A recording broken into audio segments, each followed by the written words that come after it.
மக்கள் நல கூட்டணி சார்பில் மதுரையில் நடைபெறும் மாநாடு திருப்பு முனையாக அமையும் என்று மதிமுக பொதுச் செயலாளர் வைகோ தெரிவித்துள்ளார்.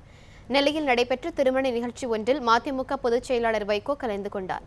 பின்னர் செய்தியாளர்களிடம் பேசிய அவர், மக்கள் நல கூட்டணி சார்பில் ஜனவரி 27ஆம் தேதி மதுரையில் மாபெரும் மாநாடு நடைபெறும் என்றும் இது குறைந்தபட்ச செயல்திட்ட விளக்க மாநாடாக இருக்கும் என்றும் தெரிவித்தார். இந்த மாநாடு தமிழக அரசியலில் மிகப்பெரிய திருப்பு முனையை ஏற்படுத்தும் என்றும் குறிப்பிட்டுள்ளார். மக்கள் நல கூட்டணியில் அங்கம் வகிப்பது குறித்து தேமுதிக தலைவர் விஜயகாந்த் மட்டுமே முடிவெடுக்க வேண்டும் என்று கூறினார்.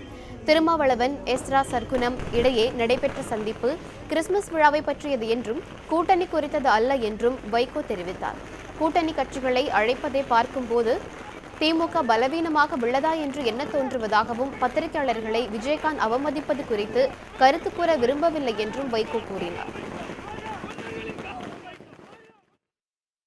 அண்ணா திமுக திமுக இந்த இரண்டு ஊழல் கட்சிகளின் பிடியிலே சிக்கி ஊழல் கட்சி தலைமைகளினுடைய கோரப்பிடியிலே சிக்கி பாழாகி போன தமிழகத்தை மீட்டெடுக்க மக்கள் நல கூட்டணி மக்களின் பேராதரவோடு வெற்றி பெறும்.